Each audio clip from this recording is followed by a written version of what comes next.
Hello नमस्कार, स्वागत है आपका एक बार फिर से विद्या जोन यूट्यूब चैनल पर। हम यहाँ पर बात कर रहे हैं रीट प्री 2025 के लिए 30 डेज लक्ष्य वेदी एमसीक्यू बेस्ड विज्ञान लेवल 2 के लिए। और आज का हमारा टॉपिक है शरीर में गति। ये इस बार नया जुड़ा टॉपिक है और एनसीईआरटी में सीधा इसका नाम दे रखा है। चैप्टर का नाम है कक्षा 6 के अंदर, और उसी लेवल पे आज हम बात करने वाले हैं शरीर में गति के बारे में। कैसे प्रश्न यहाँ पर एनसीईआरटी से बनते हैं। पिछली क्लास में इसी से संबंधित आरबीएससी से बनने वाले प्रश्नों की चर्चा की थी। आज हम एनसीईआरटी से बनने वाले 30 अति महत्वपूर्ण प्रश्नों की चर्चा करेंगे।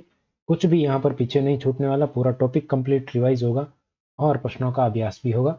आपको पूरी शिद्दत के साथ इस क्लास को कंप्लीट देखना है और आपको कुछ नहीं करना। चलिए, पहला प्रश्न आपकी स्क्रीन पर, कंकाल का निर्माण निम्न में से किससे मिलकर होता है। किस किस से मिलकर कंकाल का निर्माण यहाँ पर होता है, ये आपको बताना है। उपास्थियां, संधियां, अस्थियां और शबी, कंकाल के अंदर क्या क्या शामिल होता है, ये आपको बताना है। तो कंकाल के अंदर अगर बात करें तो कंकाल के अंदर उपास्थियां भी होती हैं, संधियां भी होती है, अस्थियां भी होती है, और ये सभी मिलकर कंकाल का निर्माण करते हैं। बिल्कुल ही आसान और बेसिक सा प्रश्न था पहला प्रश्न। दूसरा प्रश्न आपकी स्क्रीन पर, तिल चट्टे के संबंध में असत्य कथन है। तिल चट्टे के संबंध में असत्य कथन कौन सा है, ये आपको बताना है। तिल चट्टे की बात करें, या इसी को हम कहते हैं कॉकरोच।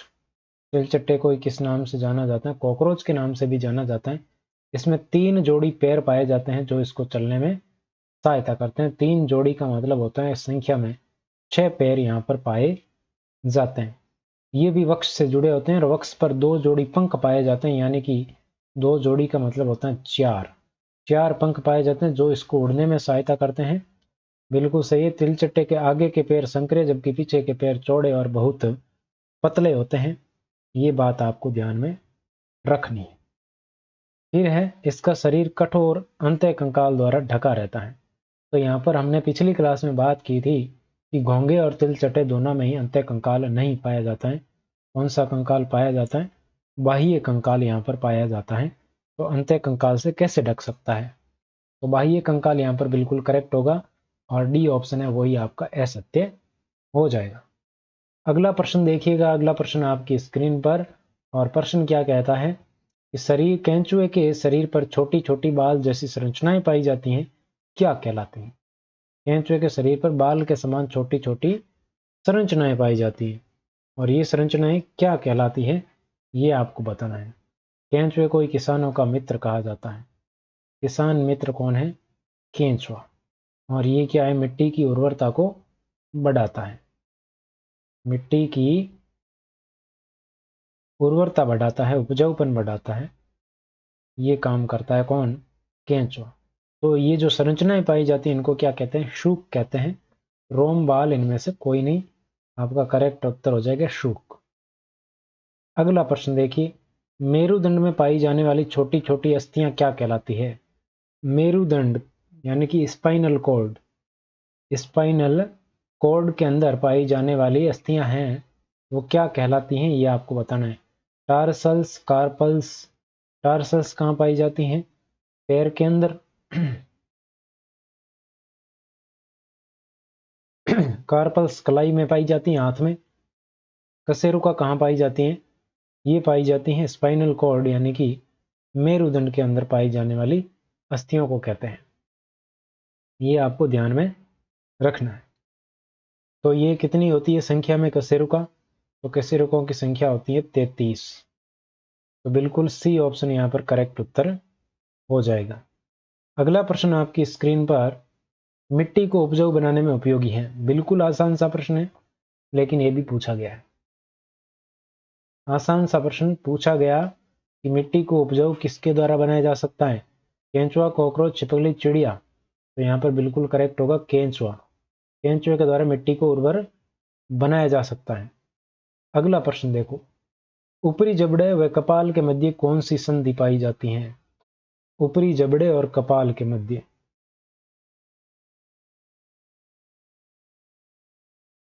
दुरागर संधि। दुरागर संधि आपकी गर्दन और सिर के मध्य पाई जाती है, जिसके कारण ही ऊपरी हिस्सा है वो आगे पीछे और ऊपर नीचे हो सकता है, दाएं बाएं और ऊपर नीचे। अचल संधि पाई जाती है ऊपरी जबड़े और कपाल के बीच में। कंदुकखली संधि कहाँ पाई जाती है? ये पाई जाती है कंधे में, और कहाँ पाई जाती है? श्रोणी मेखला में, कूल्हे में पाई जाती है। श्रोणी मेखला कूल्हे की संधि को कहते हैं, कंधे की संधि को कहते हैं अंश मेखला। ठीक है, ये किसके नाम से जानी जाती? अंश मेखला। हिंज संधि कहाँ पाई जाती है? हिंज संधि आपके घुटने में पाई जाती है, और कहाँ पाई जाती है? कोहनी में पाई जाती है। ध्यान रखना, हिंज संधि। आगे बढ़ते हैं, अगला प्रश्न, घोंघा किसकी सहायता से चलता है? ये पिछली क्लास में भी हमने बात की थी, आरबीएससी में भी ये प्रश्न है। तो घोंघे की अगर बात करें तो जो घोंघा है वो पेशीपाद, अस्थियों, कवच या पूरा शरीर किसके द्वारा चलता है? तो पेशीपाद की सहायता से चलता है। ए ऑप्शन बिल्कुल करेक्ट होगा घोंघे के लिए। अगला, हाथ की अंगुलियों में कितनी हड्डियां होती है? तो हाथ की अंगुलियों की अगर बात करें तो मैंने बताया कि 4 अंगुलियां होती है, प्रत्येक में 3 होती हैं, टोटल हो गई 12। लेकिन अंगूठे की 2 मिला दें तो ये हो जाएगी 14। अंगूठे के अंदर कितनी होती हैं? 2 होती हैं, तो 12 और 2 मिला करके कितनी हो जाएगी? 14 हो जाएगी। ये ध्यान रखना है, 12 ऑप्शन में है तो 12 कीजिएगा। और सीधा ही पूछ ले कि अंगुलियों के अस्थियों की संख्या कितनी होती है, और उसमें 12 नहीं हो तो 14 फिर करना ही है, दोनों नहीं आएंगे ऑप्शन में। अगला, पानी में नीचे उतरने के लिए गोताखोर अपने पैरों में जो फ्लिपर्स पहनते हैं वो क्यों पहनते हैं? क्या फायदा उनका? पानी में आसानी से तैर सके, समुद्र तल पर चल सके, मछली के समान दिख सके, या समुद्र सतह पर चल सके। तो ये तीनों तो पॉसिबल नहीं है, तो आपका क्या होगा? ए ऑप्शन ही उत्तर होगा, पानी में आसानी से तैर सके। अस्थियों को गति देने में कौन योग्य बनाता है? अस्थियां किसकी वजह से गति कर पाती हैं? गति देने लायक कौन बनाता है अस्थियों को? तो अस्थियों की अगर बात करें तो ये आपके पेशियां, उपास्थियां, संधियां, ये सब मिलकर ही अस्थियों को गति के योग्य बनाती हैं। और यहाँ पर पेशियों की अगर बात करें तो पेशियां एक प्रकार का उत्तक होती है, ये अंगों को गति प्रदान करने में सहायता करते हैं, और एक अंग की किसी गति के लिए कम से कम 2 पेशियों की आवश्यकता होती है।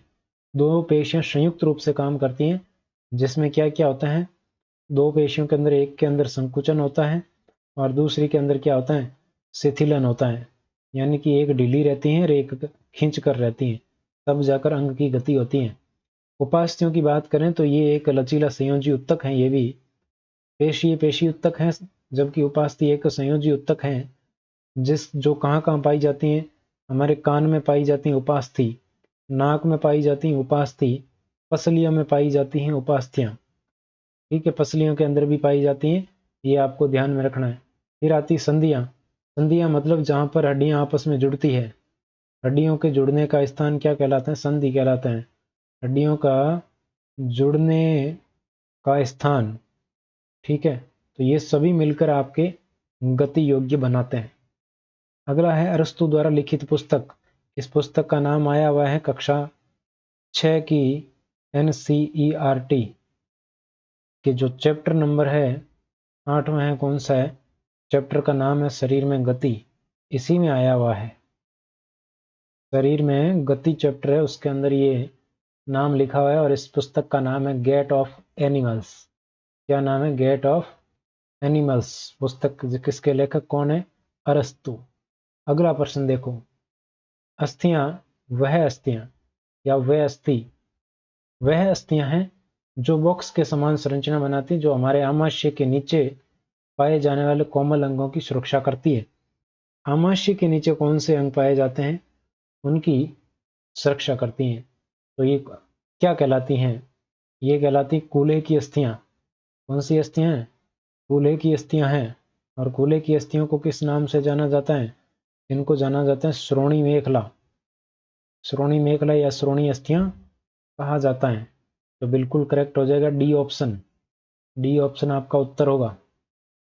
अगला प्रश्न, निम्न में से अचल संधि या जोड़ है? अचल संधि कौन सी है जिसमें कोई गति नहीं होती है? कंधा, ये कंचे नहीं, कंधा। कंधे और हाथ के अंदर जो अस्थि पाई जाती है उनमें तो गति होती है। निचला जबड़ा गतिशील है, खोपड़ी के निचला जबड़ा तो बोल के देख लो, गतिशील है ये तो।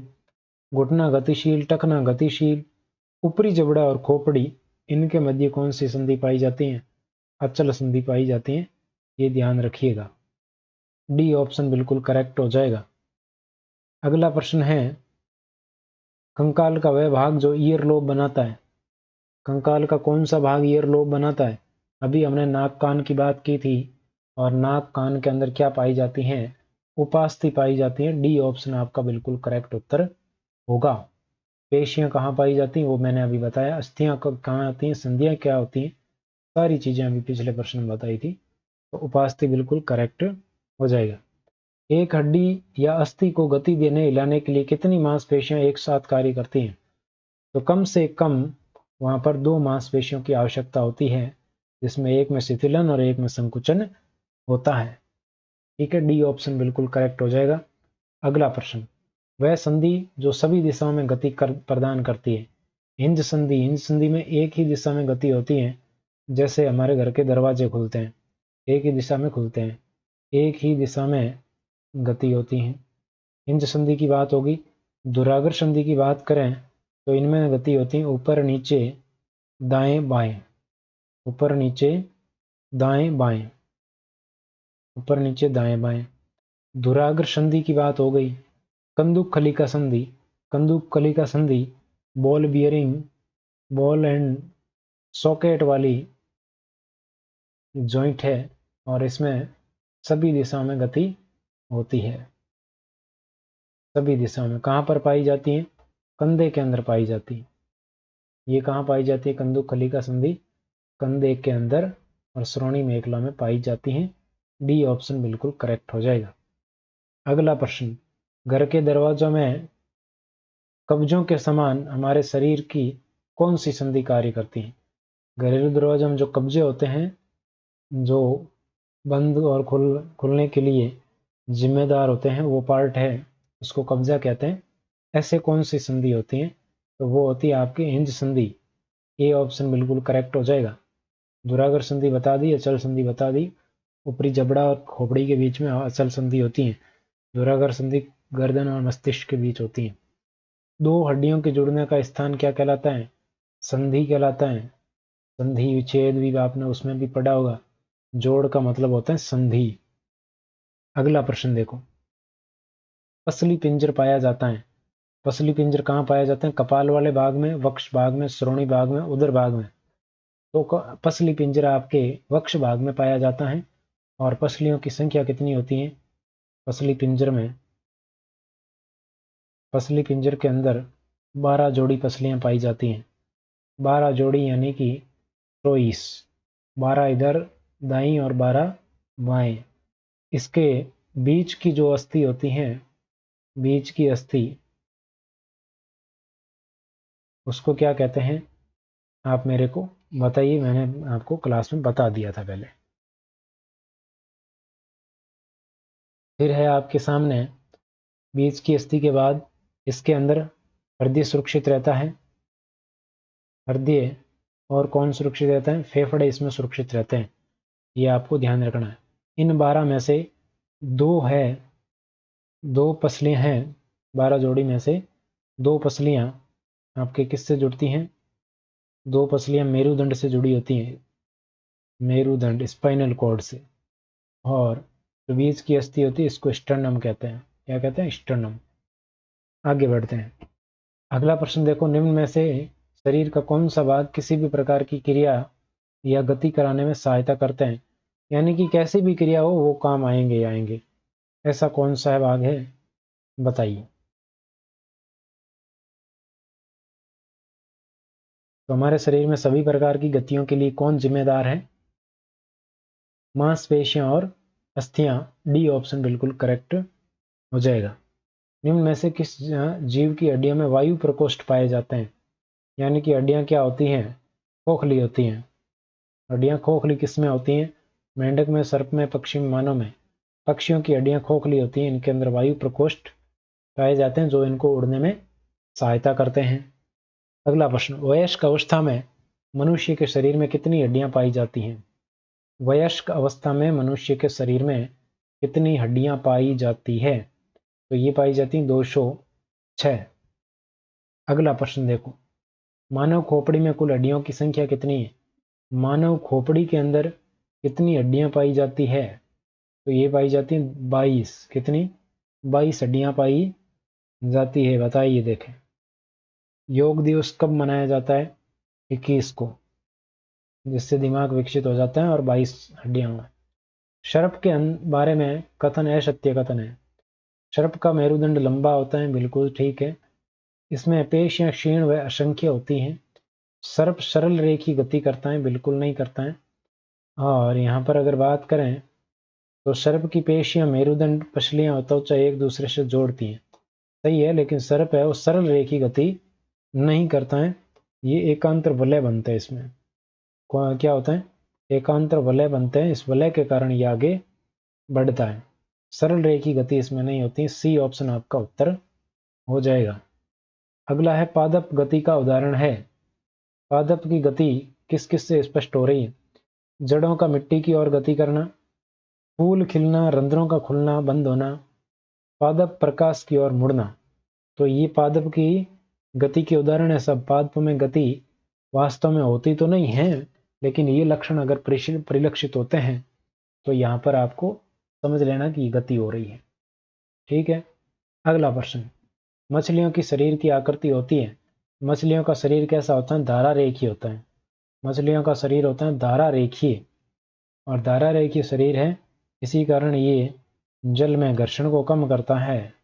क्या करता है? घर्षण को कम करता है और तैरने में सहायता करता है। तैरने में सहायता, जल में गति करने में सहायता, ये ऐसा शरीर होने के कारण होता है। अगला प्रश्न देखिए, हमारा मस्तिष्क किस में सुरक्षित रहता है? तो कार्पेल, क्रेनियम, श्रोणि अंश। अंश कहाँ पाई जाती हैं? कंधे में। तो क्या कंधे में होता है? श्रोणि कहाँ होती है? कूल्हे में। क्या कूल्हे में दिमाग होता है? कार्पेल कहाँ होती है? हाथ में। क्या हाथ में दिमाग होता है? कहाँ होता है? क्रेनियम में। क्रेनियम में कहाँ पर? खोपड़ी के अंदर हमारा दिमाग होता है। ए ऑप्शन बिल्कुल करेक्ट हो जाएगा। कार्पेल कहाँ पाई जाती है? कार्पेल कहाँ पाई जाती है? कार्पेल कहाँ पाई जाती है? बताइए देखें। तो आंख के अंदर नहीं होती हैं। कान नाक में उपास्थि होती है। कान नाक में क्या पाई जाती है? उपास्थि पाई जाती है। तो कार्पेल कहाँ पाई जाती है? कलाई में पाई जाती है, हाथ के अंदर। ये ध्यान रखना है। छोटी छोटी अस्थियां होती हैं जो कि आपके संख्या में 8 होती है। ठीक है। बी ऑप्शन आपका बिल्कुल करेक्ट हो जाएगा, जिनको मणिबंधिकाएं कहा जाता है। कोहनी में कौन सी संधि पाई जाती है? अचल, दुरागर, हिंज। तो हिंज संधि पाई जाती है, जो घरों के दरवाजों में पाई जाती हैं। अगला प्रश्न, पैरों में पाई जाने वाली अस्थियां नहीं है। Humerus, femur, tibia, fibula, tarsal, metatarsal. Humerus हाथ में पाई जाती हैं। हाथ में पाई जाती हैं कोहनी, और या हम कह सकते हैं कोहनी और कंधे के बीच में जो पाई जाती हैं वो यूमरस कहलाती हैं। फीमर पैर में, टिबिया फिबुला पैर में, और टार्सल मेटाटार्सल पैर में पाई जाती है। ये आपको ध्यान में रखना है। ठीक है। फीमर है वो जो मानव की सबसे लंबी अस्थि है, मजबूत और सबसे लंबी। उसके बाद नंबर आता है टिबिया फिबुला का। तो टिबिया दूसरी सबसे लंबी हड्डी है, टिबिया। ठीक है। तो ये थे आज के प्रश्न। कैसी लगी क्लास, कितने प्रश्न सही हुए, कमेंट सेक्शन में जरूर बताइएगा। बाकी की बातें करते हैं नेक्स्ट क्लास में। आज के लिए बस इतना ही। Thank you very much. Telegram पर नहीं जुड़े हैं तो जुड़ जाइए। लिंक आपके सामने और डिस्क्रिप्शन में मिल जाएगा। Thank you so much.